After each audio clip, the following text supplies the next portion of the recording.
Hello, and welcome to the Future Christian Podcast, your source for insights and ideas into what it means to live as a follower of Jesus in the 21st century. At the Future Christian Podcast, we talk to pastors, authors, and other faith leaders for helpful advice and practical wisdom to help you and your community of faith walk boldly into the future. Here's your host, Lauren Richmond Jr. Hey, thanks for listening in to the Future Christian Podcast. My name is Lauren Richmond Jr., and I am pleased to be joined by Nikole Lim. Hello. Hi, thanks for having me, Lauren. Yeah, thank you for being here. Thanks for taking some time out. I'll say this, my voice is a little scratchy today, dealing with what I hope is just a cold. I hope so, too. Thank you. I literally just got an email from a pastor I know who's like working from home because they think their family has something. So it's kind of scary for everybody. Yeah. Nikole is a speaker, educator, and consultant on leveraging dignity through the restorative art of storytelling. She's the founder and international director of Freely in Hope, a nonprofit organization dedicated to equipping survivors and advocates to lead in ending sexual violence through their rewritten stories. And you can find out more at her website. I'll kind of leave that the rest of her bio, and you can tell us what else would you like our listeners to know about you? What's your story? Yeah. So what brought me to my work in working with survivors of sexual violence was through my former work of being a photographer and filmmaker. So my background is actually in being an artist and a storyteller. And so having that kind of background and then jumping into the nonprofit international development world was a complete shift from going from just simply capturing the story to now being a part of recreating stories. Was a big learning curve for me. And so that's an interesting tidbit, I think, of what informs my perspective on international development. Also, I'm a third generation Chinese American, born and raised in the Bay Area, best area to be from. So I'm really proud Bay Area Asian American. Awesome. And unfortunately, this isn't only an audio podcast, but Nikole has a nice array of pictures that I imagine are yours behind you, right? As I'm looking at you. Yeah, the pictures for my background are actually pictures that are featured in the book. So if you get my book that we're going to dig into, you can take a look at them for yourself. Early tease. I like it. Well, yeah, we'll talk about your book here in just a sec. But tell us, if you would, like, what has it meant for you to be a Christian in your past, and then how your faith journey has kind of grown and developed? Yeah. So another fun fact about me that people a lot of times don't expect is I come from the Salvation Army denomination. We are not a cult. We wear these funny looking uniforms, I know, but it's a symbol of baptism because for some reason we don't practice water baptism. So the uniform is like a physical symbolic gesture of what our baptism looks like. So it's I did not know that. Yeah, so it's like we're walking around and you know that we're baptized in that sense, which is why the water goes away, but yet our uniform can be a lasting physical testament, I suppose. I personally hate the uniform though. So for those who are listening that might be Salvation Army and are diehard uniform fans, y'all look good when you look good, but for me, I'm gonna just do my own thing over here. But so I grew up in this denomination where our tradition is very rooted in service to the poor, using social services and shelters and healthcare facilities and support systems for underprivileged youth as a means of evangelism. And so that connection of social care and concern together with faith was always a deeply rooted practice for me growing up. I learned from all the way from my grandfather, who was a Salvation Army pastor, and what it looks like, to merge faith together with social sectors. And so that's definitely been a formative foundation for me growing up. I love it. I think I was in seminary really when I first learned about, I think I imagine like most people, we see Salvation Army stores and we think, oh, it's just another nonprofit like Goodwill and such. And I was kind of like amazed at the backstory of the denomination. When is it, like early 20th century? kind of formed. Is that correct? 1865 is when we Okay, were a little founded. earlier than that. Yeah, right. Yeah, and I think in America, especially, we look different all around the world.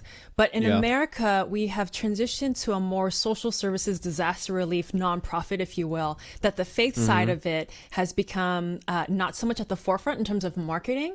But if you look at Yeah. our history in 1865, we actually stemmed from the Methodist tradition, as you probably know, where our founder, William Booth, was like, how come everyone going to church are wearing fancy clothes and they're in this fancy building in this sheltered arena? Church is supposed to be on the street. So he took his services to the streets, working with prostitutes, with people in bars, with homeless people. And that's actually where we started. And so I really value the tradition of Salvation Army. And I'm a little bit upset of how we've transitioned from bringing our church to the streets to now missing a lot of that social justice component, where social service has become more of a imperative that doesn't come with the justice of bringing faith to those who need it most. So I'm like the original, like, this is what the founder wanted, but through, the course of 100 years, a lot of things have changed in our denomination. Oh, what a fun conversation we're having already here. A little nerding out a little bit for some church history. Yeah. And I can't help but think too, like, especially in this moment of time we find ourselves in, how needed it would be to have something like a faith community and tradition like that, where it's like there's this integration of justice and faith. I think that's, in my opinion at least, where we see this huge divide in America in Christianity of Absolutely. Social justice being seen as outside the church and Christianity being this other separate entity. Right. And I think that convergence is what's missing in a lot of, especially evangelical spaces. And for Salvation Army being from evangelical a space, early on in the very early days, that merging was imperative. It's like, why do we have buildings when we should be on the streets working and serving people who are homeless, people in prostitution, people who are in the bars? How can we adapt our cultural understanding as well, in terms of who gets to be in the church, who gets to be leaders in the church, who gets to be a part of bringing the message of the good news? And that's that in our history, it is those who were marginalized that are the ones that are the messengers bringing the message forward. And so I think that still, is part of our culture, but it's not so much at the forefront. So I think that's something that I really believe in terms of my faith, of how that convergence of faith with social justice there is no separation. It is imperative for our faith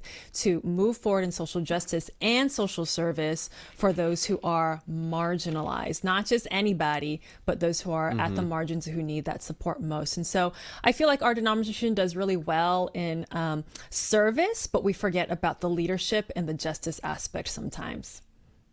Love it. This is such a fun conversation we're having already.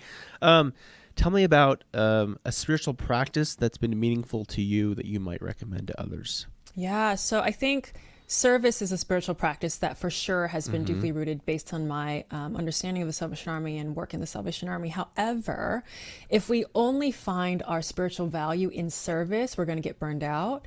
And we're going to also develop an ego. We're also going to develop savior mentality that is not sustainable because we are not saviors. We are humans. And so in that, what I've learned through my work and what has been imperative for me in my spiritual practice is contemplation. So really bringing it out to the ancient mystics of sitting in silence and liturgy and the being alone and finding the solitude, silence, and stillness as spiritual practice, not in the doing, not in the serving, not in the hustling, not in the preaching, but using the spiritual grounding of contemplation as the first, the first and imperative foundations that from which all service and doing can stem from. Wonderful. It's hard right now. I imagine you feel the same way, to kind of slow down and contemplate when we have so much happening around us. Absolutely. And I think the pandemic is forcing us into stillness, right now. I'm fighting it. Yeah, right. And it's also forcing us into solitude. And for those who might live alone, or for those who live in family systems that are not supportive, being forced into stillness and solitude and the silence of the pandemic is definitely difficult. But I think there can also be a lot of gifts from it if we just embrace it and let's sit with it and allow God to do for us what we can't do for ourselves in just the being, not the doing. Great. Let's talk about your book then. I'm kind of like, I can't wait to hear some of your responses based on like our kind of off the cuff conversation. So you recently wrote a book, and it's titled "Liberation is Here: Women Uncovering Hope in a Broken World." And I was fortunate enough to read it and see some of those just beautiful artwork, and not just beautiful artwork, beautiful words and stories captured in the book. So you talk about, or you've mentioned kind of being a photographer and a storyteller. How did this formulate into writing a book? Yeah, that's a good question. I've been approached by several publishers for the past 10 years. I've been doing this work for 10 years. And as you know, any fundraising person needs to do, they need to speak in public. And so as I was speaking in public at a conference, a publisher would come to me and say, you need to write your story. You need to write your story. And I'm like, I don't have a story. If you want a story to be written, then ask my girls and ask the survivors that I serve with. They're the ones with the story. But as time moved on, and as I experienced my own experiences in the work, from burnout to anxiety to depression to PTSD, that's when I realized that my story also, similarly to survivors of sexual violence, is not uncommon. That in this work of advocacy, we can be so intent on doing, again, back to the doing of the work, that we neglect ourselves in the process, and we neglect to see the bigger gifts outside of our own plan or intentions. And that's what was happening with me. And so I experienced a huge just burnout as a result of stress and anxiety and overfunctioning and the injustice of the world that I felt that I was carrying on my own. And what I had to realize is that in opening up myself to the possibilities of what would it look like if the survivors that I was working with were actually part of forming and molding and serving and leading with me. In that way, the burden is shared, and in that way, we can actually see a lot more gifts that are unexpected. And so, as I started coming to that realization through my journey, that's when the story began to unfold more, where I realized that those who have experienced the most violent forms of oppression have the potential to become the most powerful liberators in our communities. And in that realization for myself, from the leadership of the survivors I was serving, I was like, this is imperative to the gospel. This is imperative to our work in international development and social service. And that story needs to be told. And my girls were the ones actually telling me, hey, Nikole, you're the one with the platforms. You're the one going to all these conferences. You're the one speaking on all these fancy podcasts. How are you going to leverage your voice for the sake of us? And the book was the next step for that. Awesome. Something that as when I was reading the book, something that kind of came across to me that I even hear you speaking to now, the tendency to kind of carry all the weight yourself. And I think this happens whether you're a pastor, a nonprofit leader, some kind of advocacy person. How do you, and it sounds like, you really kind of like shifted some of that. I guess since you've already kind of said it, you've kind of shifted that to some of your folks you work with. What was that process like, and how did you recognize that you were carrying too much of it, and what was it like for you to kind of share that burden with others? Yeah, so 3 years into the work, I started this work when I was 21 years old. So I was very young, fresh out of university. And when you're fresh out of university, you think you know something because you have a degree. Yeah. You don't know anything. In fact, that's when your life begins. Yeah. And so when I first started, and again, the vocation kind of compelled me and it called me into it. My career path was to work for National Geographic. That was my goal.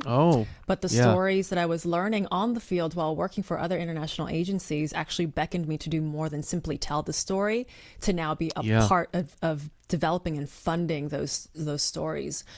And so I was doing this work for 3 years. I was 24, 3 years into it, and was experiencing trauma after trauma, hearing story after story. Funding was limited. I couldn't fund all the university and high school fees that needed to be funded. I couldn't afford the legal fees. A lot of legal systems we were coming up against were very corrupt and very unjust. We were losing cases. Perpetrators were running around, threatening our girls' lives. And the trauma of our community had escalated into attempted suicides, into abortions, and into just utter and complete exhaustion and depression. And so seeing all of that, I felt that what I thought was the trauma that I was experiencing was a result of my failed leadership. And so compensate, I overworked. I tried to do more. Again, back to the doing. I was doing more. I was hustling more. I was working more. I was making more phone calls. I was trying to fundraise more and do all the things that I knew I could possibly do. And I reached a point of burnout where I was living in one of the slums in Lusaka. And because my immune system was low as a result of overfunctioning, I caught a cold. And I didn't rest from that cold. I overfunctioned even more so, where I lost my voice. And then that escalated into unbearable headaches, complete body shutdown. And I got a virus, an unknown virus. The doctors didn't know what it was, where I could not even hold down water for days. And so that exhaustion led me to the hospital. I was also didn't want to go to the hospital for pride reasons, but also because of the level of healthcare would not be sufficient. So it's like either, I try to figure it out on my own or I take the risk, right? And so it was so bad where I had to take that risk and go to the hospital. And my pride was completely shot down because I couldn't even walk. I couldn't put my clothes on. I couldn't even put chapstick on my lips. Like I was that weak and depleted. And it was in that experience that I was on the verge of giving up because I didn't feel that I was worthy to continue in this vocation that was so big and so audacious. And so, I believe that the survivors and their dreams were so important that if I couldn't be the one to carry them to their dreams, then I'm insufficient for the job. And in that moment of feeling completely undone, I guess, and depleted is when I remembered the stories of our survivors, that if they can choose to live into another day, to go to school, if they could choose to use their vocation to help other people, if they can choose to still raise their children that they bore out of rape, if they can still choose to find a sense of hope in their everyday, then I could also choose to try to live and lead into another day.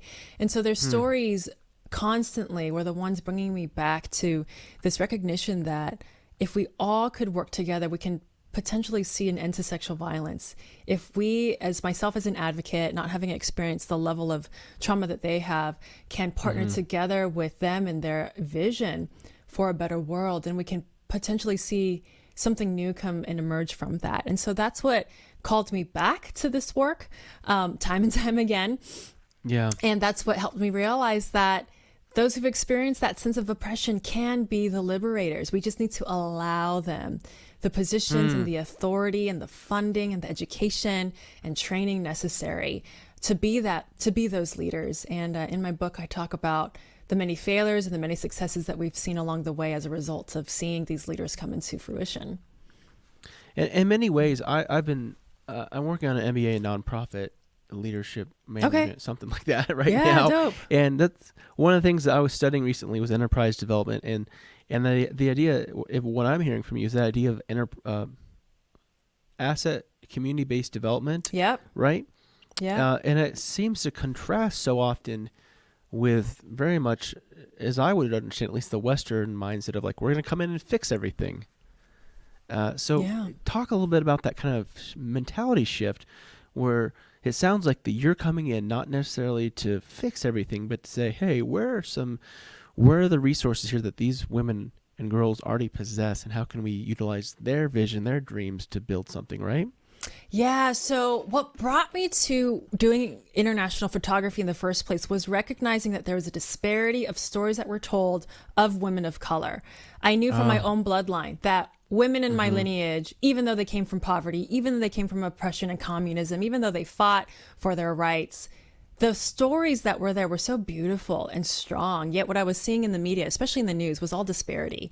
And so that's why I decided to be a photographer, to tell the different story.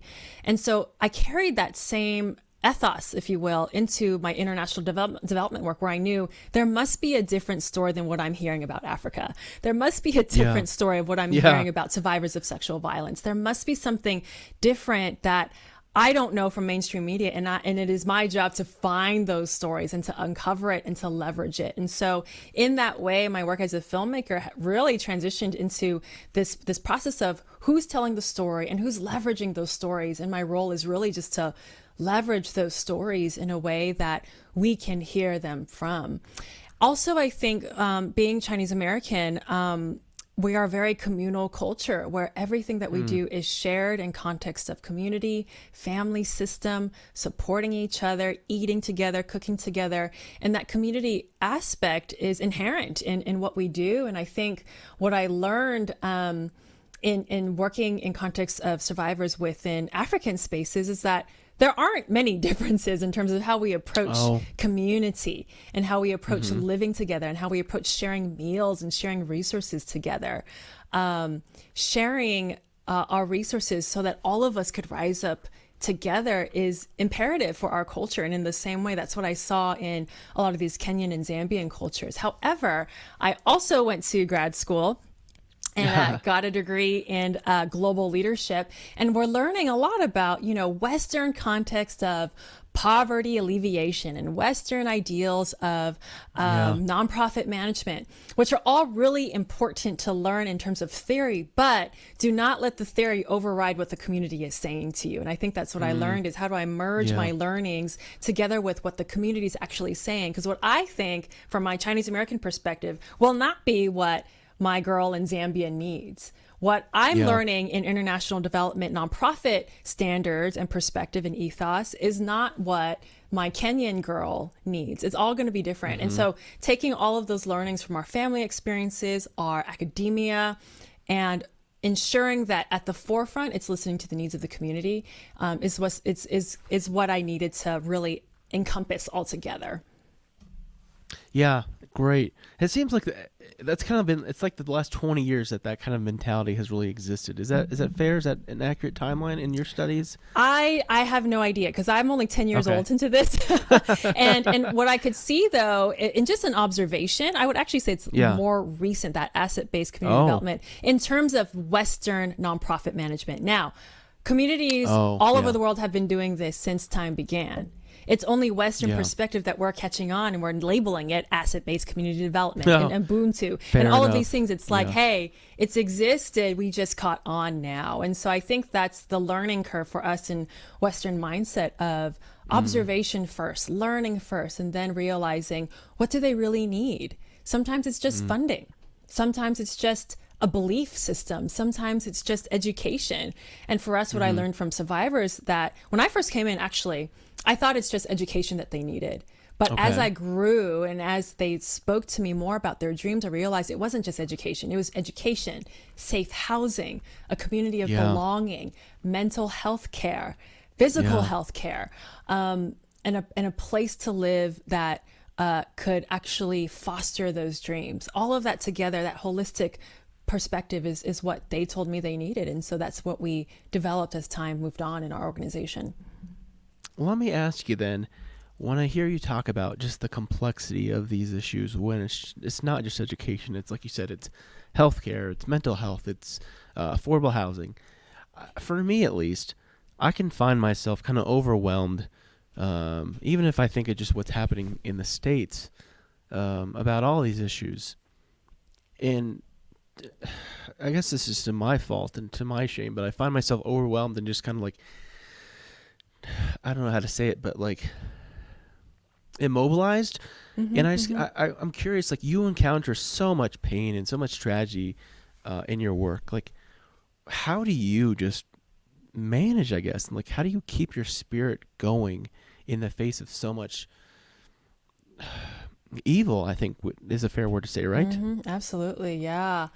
And that's where, when I share my story of how I got ill, I was literally immobilized at that point, literally paralyzed, not because I wanted to be actually, but because my body didn't allow it. My body didn't allow me to move forward. And so I totally understand what it means to be literally immobilized, and also in the emotional sense, immobilized, where, there's compassion fatigue and all of that, terminology that we've branded in nonprofit spaces. And I think that's all important to look at is why are we immobilized? Is it because we think that it's all of our responsibility to heal and to mend and to save and to protect? Is it because we are afraid of engaging in pain that is not our own? Is it because we do not want to share the resources, even if they're limited, the resources that we have, that we'd rather hoard it, that we don't want to give it away? I think I definitely came up across all of those things where when I first started, there was a requirement that resources were shared, especially as when we first started, we started with whatever our money was in my pocket, right? Before I knew how to fundraise. I had to learn how to fundraise later on because we started to grow and more girls were coming into our program. But I had to choose, am I going to share my very limited resources? I had to make that decision. And as time moved on, it was also, am I going to realize that I cannot carry the burdens, and I should not carry the burdens of the survivors. In fact, it's their burden. Yet, what does it look like to share the burdens? What does it look like to support them in their healing process? How do I avail myself to that? And how do we give back the leadership and responsibility to the communities where we realize our role is to support and leverage, to fund, to encourage, to believe in those dreams? It's not all of our job to heal it. In fact, it's their job to heal it. And so I think there's a required perspective shift that I have gone through and still am going through in many ways in terms of how I view development work, whether it be in the States, like you said, or whether it be abroad. How we develop based on listening to the needs of the community and allowing them to lead, and realizing what is our role and what are the fears that are inhibiting me from engaging in pain. Unless we engage in the suffering of the world as Christ did, unless we engage in it, there will not be any healing. Only through suffering can we experience healing and redemption, as modeled through Jesus on the cross. And not only Jesus on the cross, but literally everything he did. He went to where the suffering were, lying at the poolside, beat and broken on the roadside, women who were silenced, right? Yeah. And so if we look at that model, we have no reason to be afraid of suffering, yet so many of us are, because we don't want to open ourselves to the unknown. And that, I believe, is imperative not only for our faith, but also for being more human. Wow, that's good. That's powerful. I want to ask you, kind of related to this, and I think I've already heard your answer, but just for my learning at least, I think of this from in my context, I'm a pastor, and one of the words we talk about is pastoral care. Yeah. Of knowing when to fix and when to feel. And that's kind of one of the themes I picked up on your book, and I'm curious, talk more about that. How do you know when do you fix and when do you feel with someone? Yeah, that's an excellent question. And especially in roles of pastors. And I believe we're all pastors in different ways, but when you're a vocational pastor, you are constantly bombarded with stories of people that, need all these things. And I understand. There's a story actually in my book, which I'll tell now. One of the girls that I was serving, she was in our program for a few years, and then there was another incident of rape that had happened with her, and that completely killed me, because I felt like, if you're in my program, I want you to be safe, and if I cannot keep you safe, then what am I doing? That was another kind of conflict of my leadership role in terms of, could I still pursue this work because I feel like I'm failing in it. And when the rape had happened, I was so intent on getting justice because it was recent. So I was like, who is this man? Where is he? I'm going to go find him. I called all the lawyers. I called all the counselors. I called all the systems that needed to be in place, and was taking her to all these appointments so that we could advocate for justice, because I thought that's what she needed. Yeah. And one time when we were coming back, we actually had to get a HIV test as a result of that. We got tested, and as we were coming back from that test, she said, when I told you the story of what had happened, I wish you just gave me a hug. Wow. And I was like, I forgot to feel in that moment. I forgot to engage in the Wow. suffering in that moment. I forgot to listen to her pain in that moment. I just went Yeah. straight to problem solving, straight to fixing, straight to the justice piece, which is Yeah. not wrong, but it Yeah. wasn't what she needed in that moment. And so I think it's discernment of knowing what is ours to fix. What do they want to be fixed? Because a lot of times too, as pastors, we want to fix people's problems for them. So, well, guess what? Yep. People's Yep. problems are people's problems, and they will fix it Yep. themselves. Amen. Hallelujah. Yep. And Amen. yeah, and that's imperative to realize too, because it's like your problem is your problem, my problem is my problem. I will help you, but if you don't want to get help, that's your problem, Hey, right? yeah. Yeah.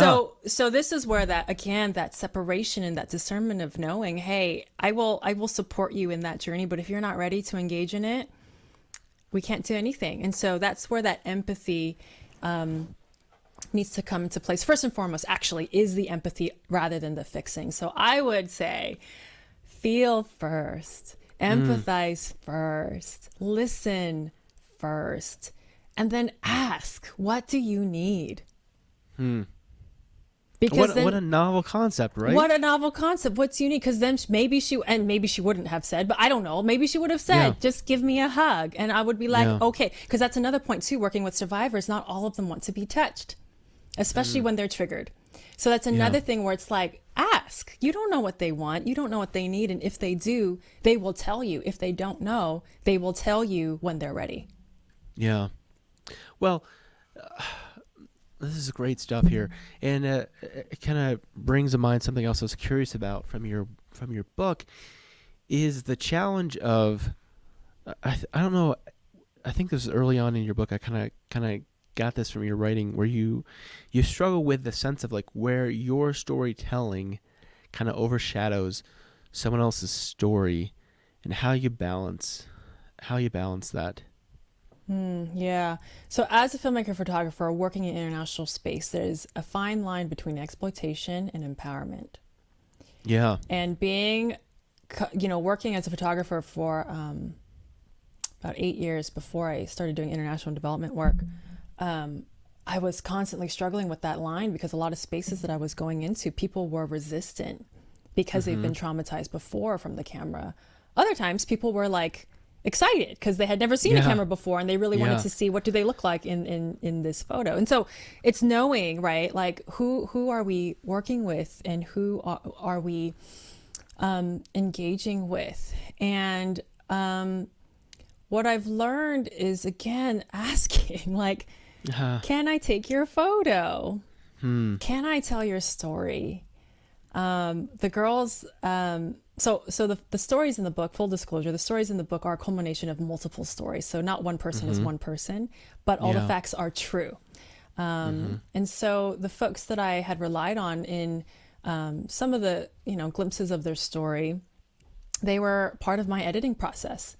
And so in including them in this process to ensure that their voices as Zambians, as Kenyans, as survivors, as women were leveraged in the best way, because I can't identify with all of those levels of what their story is. And so ensuring that that their story was leveraged with dignity was first and foremost important for me. At the same time, I had to realize that their stories are their stories, just as people's pain is their pain, and my story is my story. So I even had to dig in as I was writing this book. What is my story? As a result of hearing someone else's story, what happened for me in that moment? And that's what I tried my hardest to do with this, is to realize that all of our stories are intertwined. All of our stories, whether we hear them on the news or we hear them from a friend, we have a connection and responsibility to that connection. And I think that's what's missing a lot in Western context is we will see a story and be like, oh, that's sad. Our humanity is what binds us together. And again, the sharing of the suffering, Henry Nouwen said this, the sharing of our suffering moves us forward. If we don't share in the suffering, if we don't share in the pain, we're going to sit back and be paralyzed, like you said, and stay in our sense of knowing and our sense of what humanity is from a very limited perspective. But if we choose to open up to the suffering, if we choose to open up to the pain, actually, our capacity and our understanding of the world will be expanded to a greater extent that we never realized before. but only if you engage in the suffering. So that's the paradox there, that you have to dig into it. So in digging into other people's stories, that forced me to dig into my own. And you'll see as you read my book, a lot of things that I realize on my own, where it's like, oh my God, I have an anger issue. Oh my God, my words can be very violent. Yeah. Oh my God, I'm not listening as well as I thought I was listening. Going back to that story of, wanting to seek justice when that's not what she wanted in the moment. So this is where the stories of the world can teach us something new if we choose to learn from it. And we choose to recognize our responsibility to connection and our responsibility to healing ourselves so that we can heal the world. Well, this is great. Let me ask you lastly, again, I come from a church context as a pastor, and I'm just curious, like, what would you say if you had like one message for the American church, and really, I'll be honest here, like the white American church predominantly, like what is your message for like, I think it's so easy especially for white Americans to like you talked about, being isolated, separated from the hurt and pain and tragedy and injustice of even in our nation and across the world. Like, what would you say? Well, I have a lot to say, things to say to the white church. Yeah, but go, I will stick to the thesis of my book, which is those who've experienced the most violent forms of oppression have the potential to become the most powerful liberators in our world, in our church, in our families, in our relationships. Now, if you truly began to understand that, you're going to shift the way that you lead. You're going to shift the way that you see people of color. You're going to shift the way that you view survivors of trauma. You're going to shift the way that you see the immigrant, the outcast, the widow, the prostitute. All of those things in your perspective will shift if you see them not as people to be helped, but as liberators. So calling them into their existence, in their future existence, as we talk about future Christianity, right? Their future existence of who they could be. They are liberators in their own sense, in their own right. And so if we treat them as such, it's going to change the way that we do ministry and the way that we run our churches. Yeah. Slightly. Well, this is good. It's not like we haven't all said it enough lately. These are unprecedented times. COVID-19 has upended the way we do life, community, and church. As church leaders, we find ourselves disoriented. Outreach, connection, cultivating a sense of team among church staff and creatives, nothing works like it did before. Torn Curtain Arts gets it, and we're here to help. We strengthen the creative soul of churches. It's why we exist. And in these times, we have dedicated ourselves to helping churches set up live streaming solutions and assisting with live events. We also provide coaching for worship leaders, as well as substitute worship leading for both in-person and online events. Contact us at torncurtainarts.org and let's chat about how we can keep you connected to your creativity in this season and grow your community.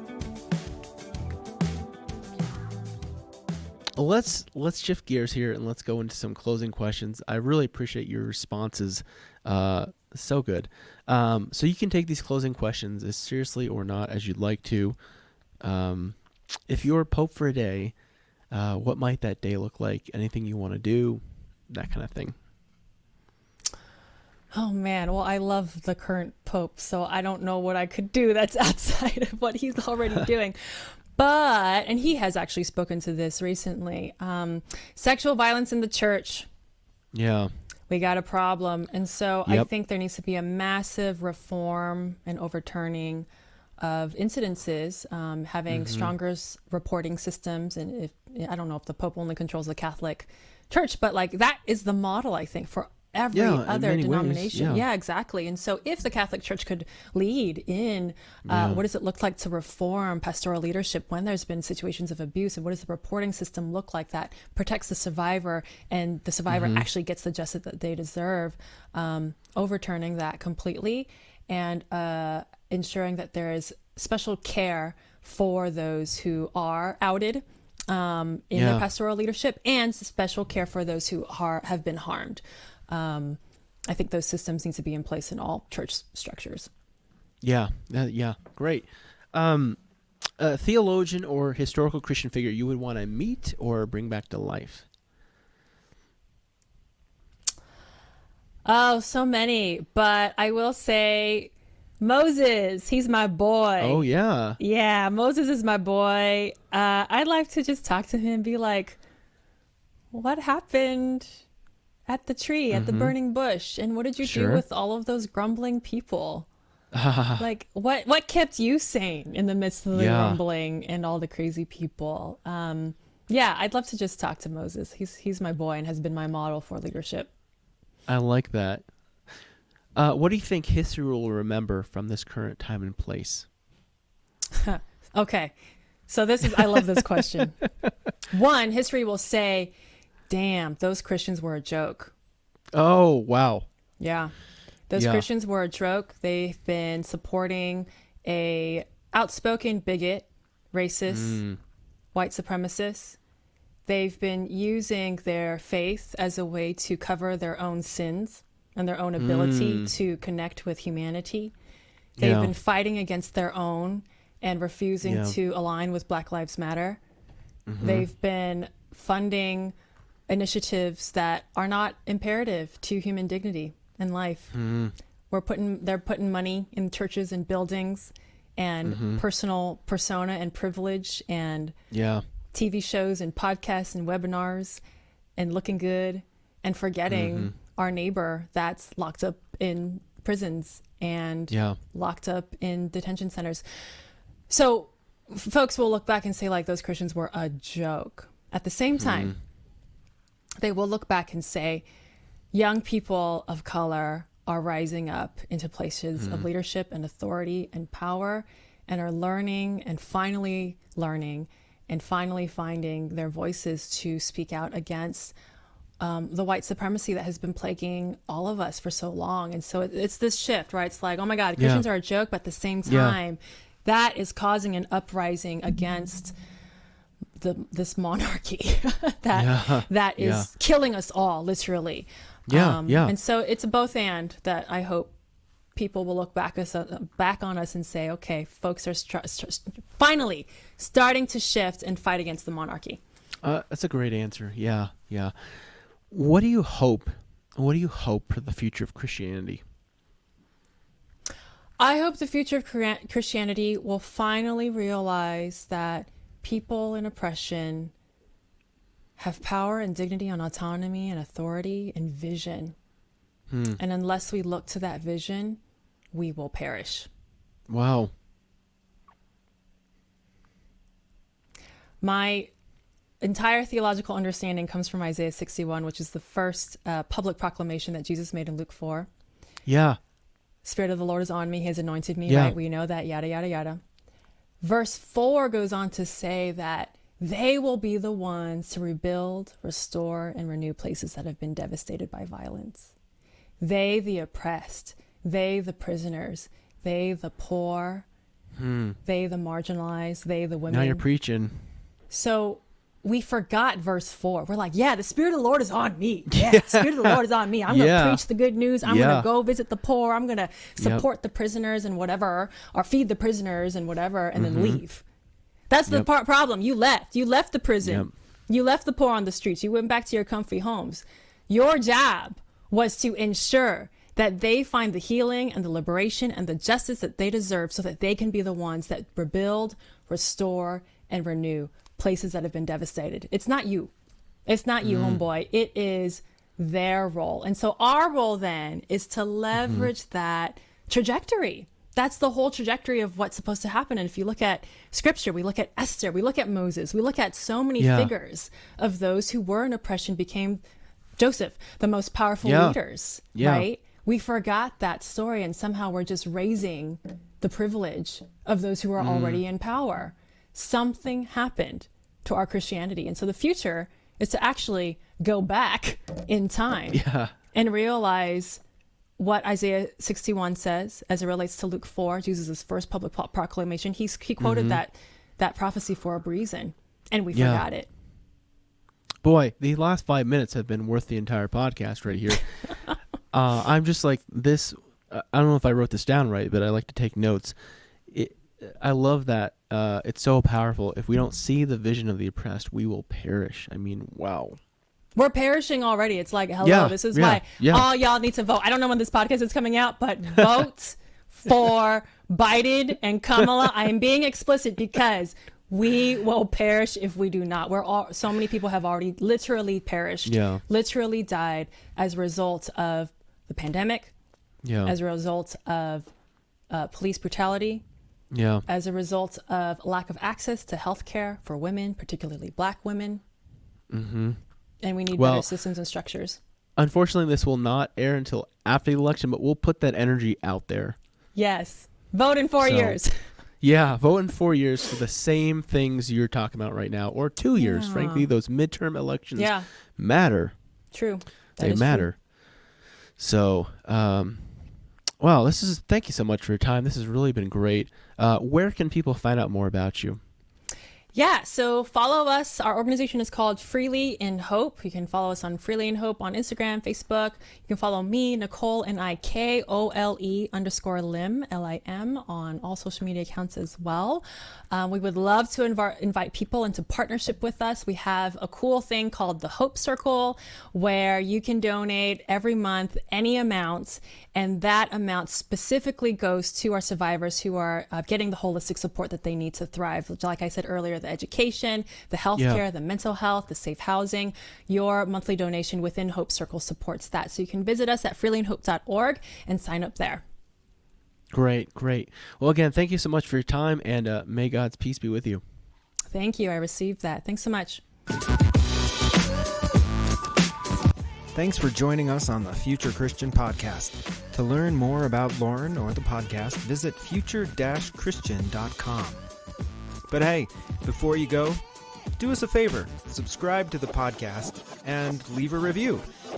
It really helps us get the word out to more people. Thanks, and go in peace.